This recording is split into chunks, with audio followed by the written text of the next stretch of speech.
제가 그날도 말씀드렸습니다. 말씀을 많이 듣는 것도 중요하지만 한마디 말씀이라도 내가 실천함으로써 그 능력을 체험하는 것이 어떤 면에서 더 중요하고 그 말씀이 내 것이 될 수가 있다.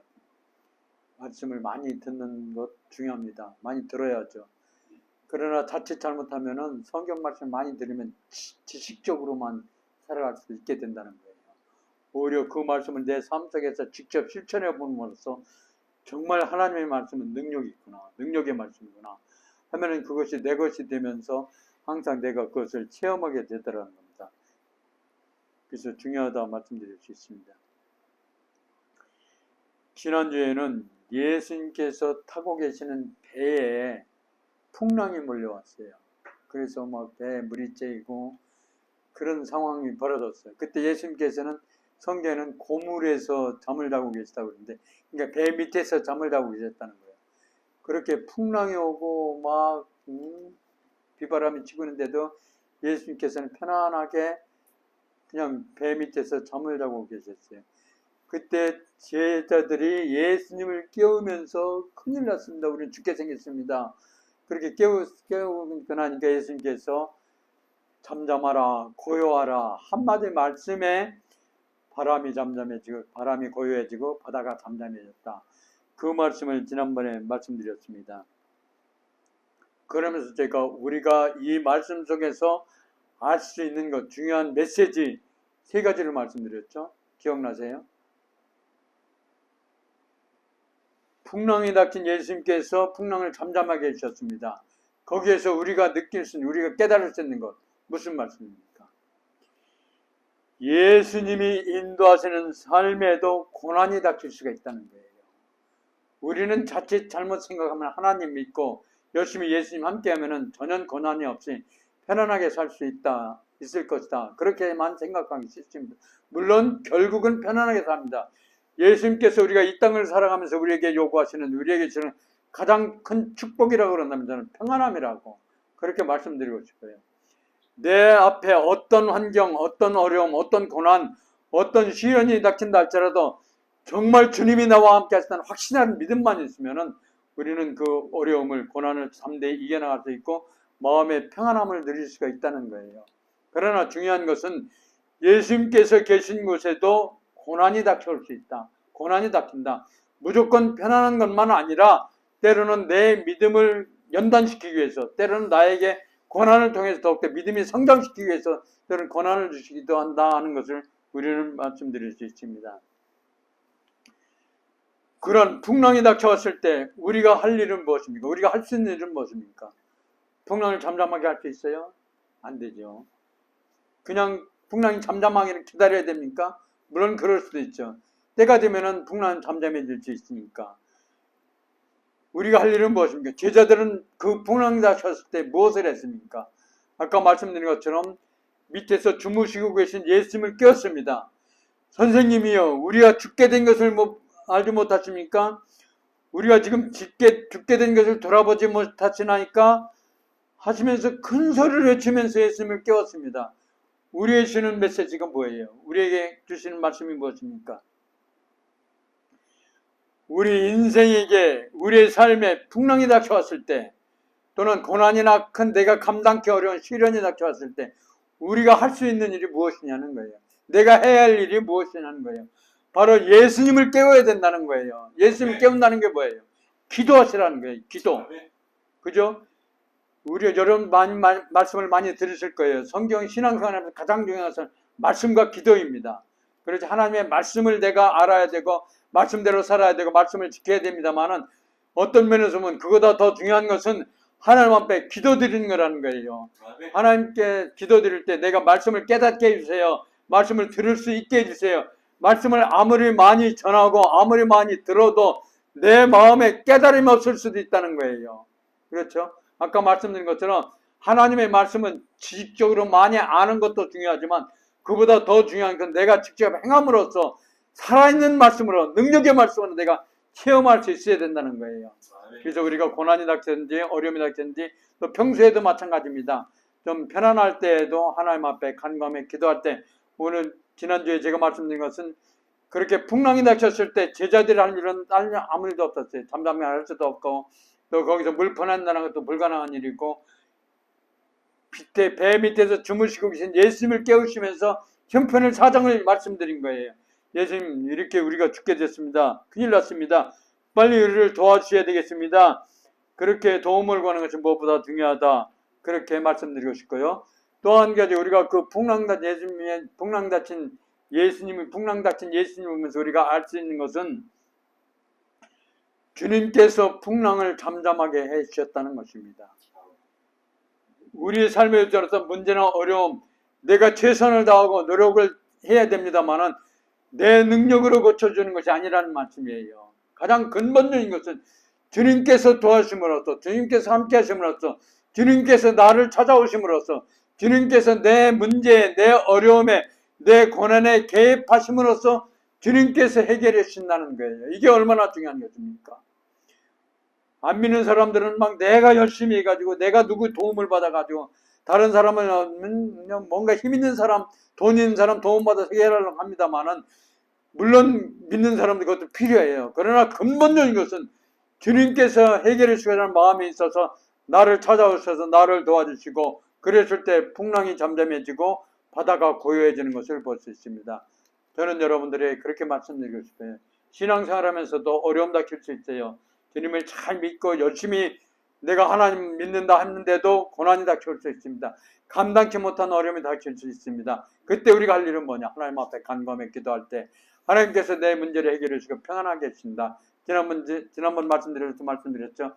예수님께서 변화시켜 주는데 가장 중요한 변화는 두 가지. 질적인 변화와 양적인 변화.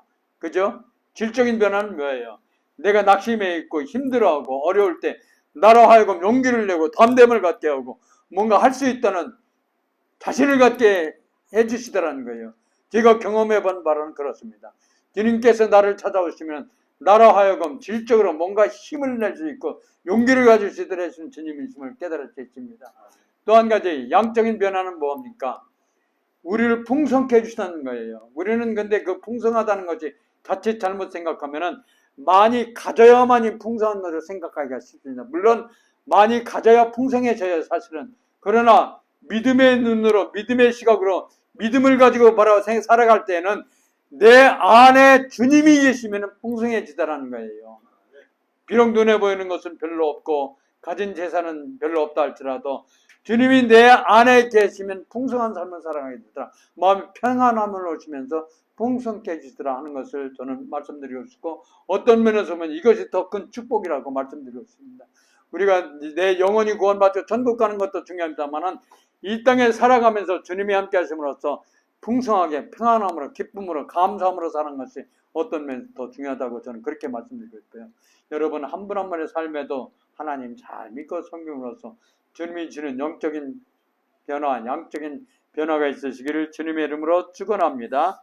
예, 오늘 본문 말씀 하나님께서 우리에게 복을 주시기 전에 우리에게 요구하시는 것이 있다 하는 것을 우리는 깨달을 수 있습니다.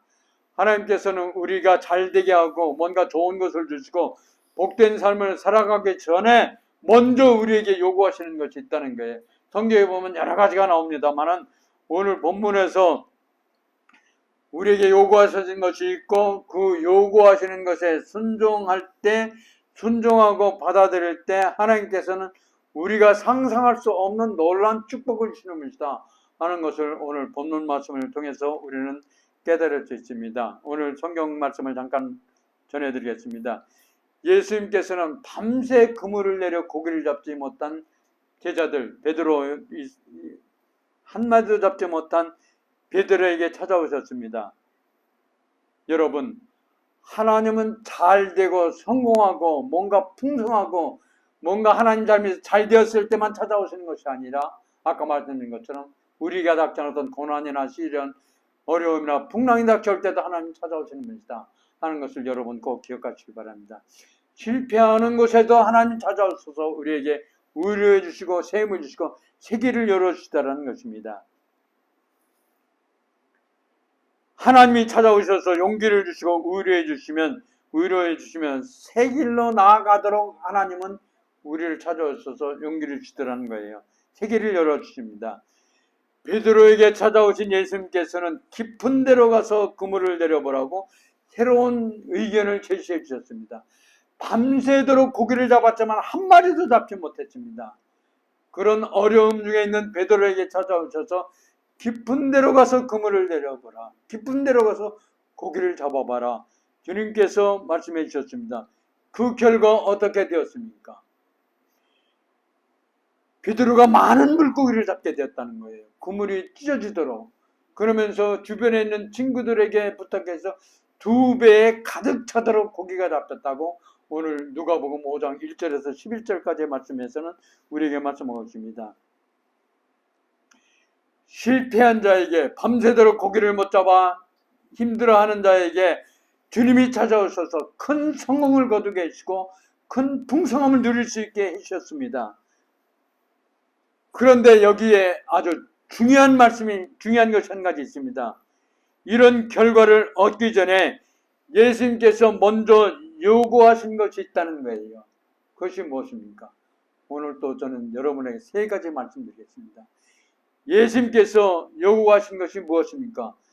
첫 번째로 예수님께서는 베드로에게 요청하신 것은 세상과 조금 떨어진 거리를 두고 살으라는 거예요. 그죠? 오늘 성경에서 그렇게 말씀하고 있죠? 조금 떨어져 살으라. 3절 말씀에 그렇게 말씀하고 있습니다. 예수께서 한 배에 오르시니 그 배는 시몬의 배라. 육지에서 조금 떼기를 정하시고 앉으사 배에서 물을 가르치시더니, 육지에서 조금 떼기를 요청하셨다는 거예요. 주님은 시몬의 배에 오르시더니 육지에서 조금 떼라고 그렇게 말씀하셨습니다. 육지에서 조금 떼라는 것은 무슨 말씀이에요? 우리가 이 세상을 살아갈 때 세상의 불신자들과 또는 세상 사람들 중에서 세상 사람들이 좋아하는 것을 어울려서 그대로 동화돼서 살지 말라는 거예요. 조금은 떨어져서 살으라는 거예요. 세상을 떠나서는 살 수 없습니다. 누구든지 세상 속에서 세상 사람들과 함께 살아갑니다만은 세상 사람들이 좋아한다고 거기에 다 동화돼서 거기에 그냥 휩쓸려서 살아가지는 말라는 거예요. 예수님께서 배에 있는 베드로의 배를 보시고서 육지에서 조금 떼기를 요구하시더니 거기에서 말씀을 가르치셨습니다. 우리의 주는 메시지입니다. 세상 속에서 살아가지만 세상 사람들과 똑같은 삶이 아니라 조금 떨어져서 주의 말씀을 붙들고 주의 말씀을 듣고 살아갈 것을 우리에게 전해주는 말씀이라고 받아들일 수 있습니다. 세상에 몸담고 세상 사람들과 함께 살지만 세상에 죄악된 것에 영향을 받지 않는 것이 바로 참된 그리스도인 삶이라 말씀드릴 수 있습니다. 그죠? 내가 가지고 있는 것이, 지금 내가 하고 있는 것이 정말 하나님을 기쁘시게 하는 것인지 하나님의 말씀에 맞는 것인지를 항상 수시로 생각해 보라는 거예요. 세상을 떠나서 살라는 것은 아닙니다. 세상 사람들과 더불어 삽니다. 함께 살아야 됩니다. 사람은 함께 살게 되어 있습니다. 그러나 세상 사람들과 똑같은 길로 똑같은 방식으로 똑같은 삶을 사는 것이 아니라는 말씀이에요. 그리스도는 뭔가 다르게 조금 육지에서 떨어진 곳에서 예수님께서 말씀을 전하고 그 말씀을 듣게 해주셨습니다. 그것이 중요하다는 것을 우리에게 말씀해 주고 있습니다. 저는 로마서 12장 2절 말씀을 아주 좋아합니다. 12절 2장 말씀이 왜 12장 1절 2절을 많이 읽습니다만은 12장 1절 1절은 하나님 기뻐하시는 거룩한 산제사 영적 예배를 드리라고 그랬어요. 그리고 나서 영적 예배를 드리고 새로워질 뿐만 아니라 그리고 나서 살아가는 방법이 무엇입니까? 12장 2절에 보면 그렇게 말씀하고 있습니다. 너희는 이 세대를 본받지 말고 하나님의 선하심을 본받아 하나님께서 원하시는 것이 무엇이냐? 하나님의 뜻을 찾아 살아가라고. 이 세상을 본받지 말고 이 세상 사람들과는 조금 다른 모습으로 살아갈 것을 로마서 12장 2절에서 말씀하고 있습니다. 거룩한 산제에서 하나님 기뻐하시는 영적 예배를 드리고 그 선에서 멈추는 것이 아니라 그러면서 세상 사람들과 함께 더불어 살아가는 것이 아니라 세상 사람들과 함께 살아가지만 세상 사람들과 다른 모습으로 하나님의 뜻을 찾아 살아갈 것을 로마서 12장 2절에서 우리에게 그렇게 말씀하고 있습니다. 저도 여러분들에게 말씀드리고 있습니다. 세상 속에서 살아가지만 세상 사람들과는 다른 모습으로 살아갈 것을, 그랬을 때 주님은 우리의 삶을 풍성하게 채워주시고 평안케 해주시고 하나님 은혜 가운데 살 수 있게 해주시는 분이시다는 것을 말씀드리겠습니다. 예수님께서 두 번째로 요청하신 것이 무엇입니까? 인간의 경험과 지식에 너무 의존하지 말라는 거예요. 우리가 세상 살아갈 때 물론 세상적인 경험과 지식이 필요합니다만은 거기에 너무 의존해서 살지 말라는 것입니다. 그것을 요청하고 계십니다. 밤새 물고기를 잡지 못한 베드로에게 예수님께서는 깊은 데로 가서 그물을 내리라고 그렇게 요청하셨습니다. 그렇게 말씀하셨습니다. 이 말씀은 바로 베드로야, 이제는 내 경험과 내 방법 가지고는 안 된다. 그러니까 이제는 내가 하라는 데 해야 성공할 수 있다 하는 말씀으로 받아들일 수 있습니다. 예수님께서는 때로는 우리가 아는 지식이나 인간의 인성과 인간의 어떤 이성과 경험으로는 이해할 수 없고 납득이 안 가는, 받아들이기 힘든 그런 것을 우리에게 요구하실 때가 있습니다. 그죠? 내가 생각할 때는 도저히 받아들이기 힘들어요. 저러 가면 잘못하면 내 하는 일이 안 되고 잘못하면 내 육신에 어떤 질병이 올 수도 있고 내일에 큰 일이 닥칠 수도 있습니다. 그런 경우가 있어요. 그래도 주님께서는 우리 그 길로 가라고 말씀하십니다. 오늘 베드로에게 하신 말씀도 같은 의미입니다. 밤새도록 베드로가 어부 생활입니다. 바다에 대해서 물고기에 대해서 얼마나 잘 알고 경험이 많습니다. 그런데 주님께서는 깊은 데로 가서 그물을 내려라. 지금은 깊은 데에 고기가 있을 시간이 아니에요. 그러나 베드로가 하는 반응이 무엇입니까? 내가 말씀에 의지하여 그물을 내리리이다. 베드로가 그렇게 말합니다.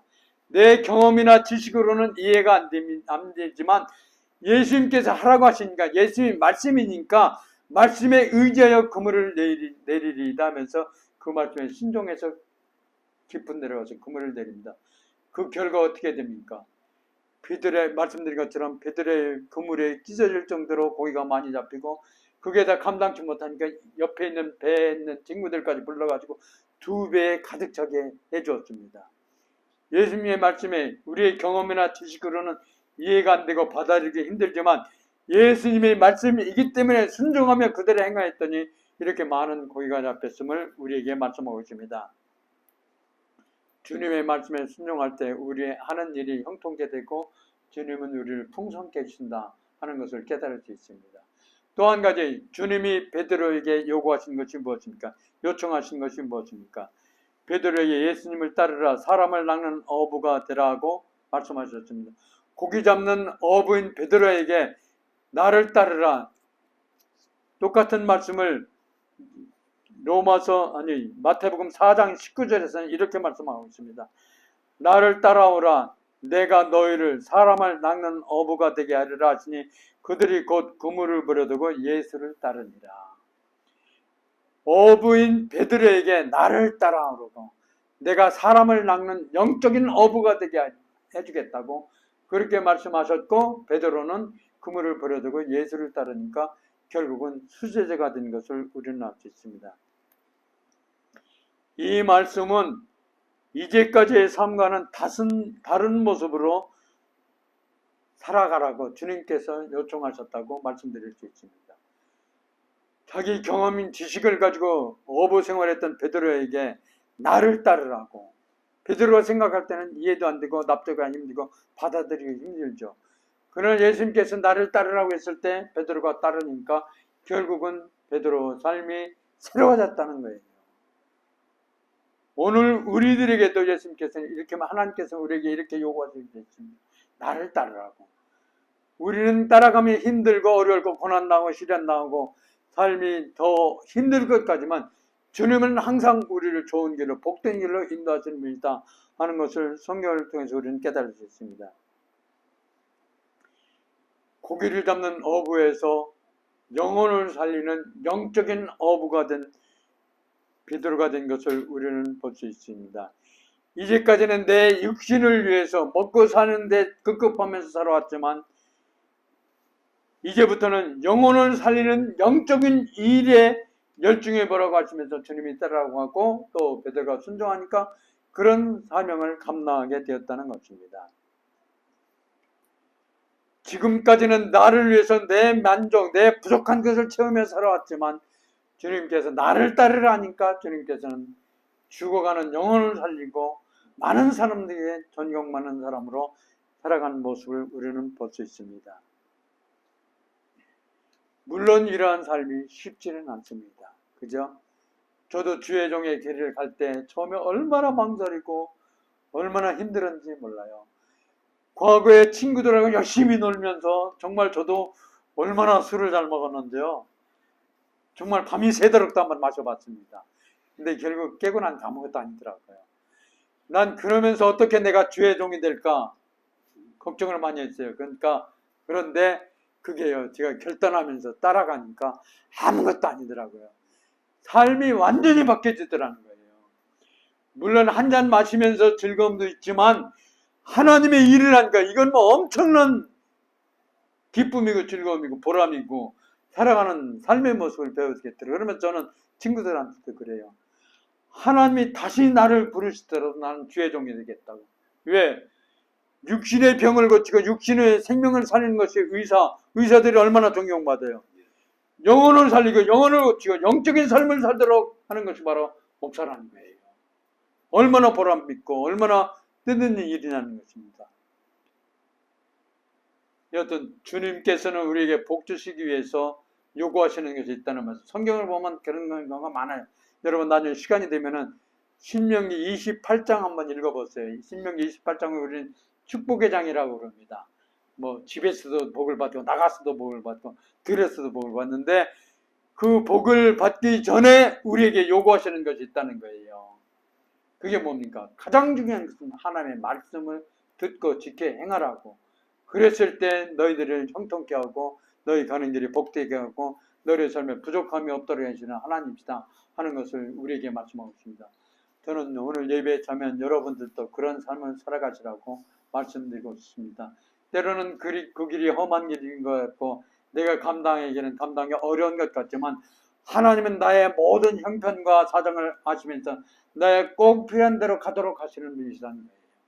내가 그 말씀을 붙들고 순종하고 그 말씀을 따라가기만 하면은 하나님께서는 세계를 열어주시고 우리를 풍성케 하시고 복된 삶을 살아가도록 하시는 분이심을 저는 믿습니다. 아멘. 여러분 한 분 한 분의 삶에도 그렇게 살아가심으로써 우리로부터 하나님이 주시는 축복 가운데 살아가시기를 주님의 이름으로 축원합니다. 아멘. 축원합니다. 예, 기도드리겠습니다. 하나님 아버지 감사합니다. 오늘 또 부족한 종이 하나님의 말씀을 전했습니다.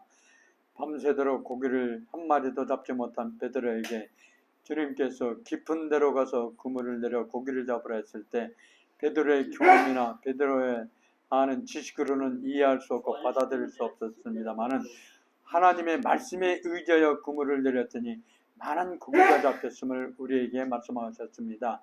하나님 아버지, 우리의 삶에 내가 무엇을 하기 전에 주의 말씀을 붙들고 말씀을 따라 행하게 하여 주시고 또 주님께서 나에게 요청하시는 것이 무엇인지 그 말씀을 듣고 따르고 순종하는 우리 모두가 되게 하여 주옵소서. 그리하여 우리의 삶이 더욱 풍성하고 건강하고 복된 삶이 되게 하여 주옵소서. 하나님께서 이곳에 귀한 교회를 세우셨습니다. 주의 피값으로 세우신 교회 위에 주님이 함께 하심으로써 주의 영광을 위한 교회가 되게 하여 주옵시고 주님 맡겨진 사명 잘 감당함으로써 하나님이 더욱 크게 쓰임받는 교회가 되게 하여 주옵소서. 말씀을 전할 때마다 하나님의 은혜가 충만케 하여 주옵시고 말씀을 듣고 한 분 한 분의 삶이 조금씩이나마 한 단계 한 단계 새로운 곳으로 나아가는 주의 자녀들 되게 하여 주옵소서. 프레이포유 사역교회도 주님 함께 하사 지금 이 순간에도 많은 사람들이 수고하고 애쓰고 힘쓰고 있습니다. 저들의 기도, 저들의 간구, 저들의 수고, 저들의 애씀이 결코 헛되지 않게 해주옵시고 정말 하나님 앞에 영광 드리며 삶에는 하나님의 은혜가 충만케 하여 주옵소서. 살아계신 하나님, 저희들은 부족하고 연약합니다. 아무런 힘이 없습니다. 아무런 능력도 없습니다. 그러나 주님이 함께 하실 때 능치 못함이 없음을 우리에게 말씀하셨습니다. 한 분 한 분의 삶 속에 하나님 잘 믿고 섬기고 의지하며 하나님의 도우심의 손길을 구함으로써 하나님의 놀라운 역사가 있게 하여 주옵소서. 주께서 모든 것 이루어질 줄 믿사옵고 우리 주 예수 그리스도 이름으로 기도드리옵나이다. 아멘. 아멘. 이제는 내 죄를 용서하기 위하여 십자가에 피 흘려 죽으신 우리 구주 예수 그리스도의 은혜와 하나님 아버지의 무한하신 사랑하심과 성령의 충만하시고 인도하시고 동행하심이 오늘 예배에 참여한 한 분 한 분을 위해 프레이포유 교회 위해 지금도 수고하시는 여러 일꾼들을 위해 이제로부터 영원토록 함께 하시기를 간절히 축원하옵나이다. 아멘. 아멘. 예배 마쳤습니다. 우리 하나님 앞에 영광의 박수를 드리고요. 오늘 말씀 잘 기억하시면서 복된 삶을 살아가시기 바랍니다.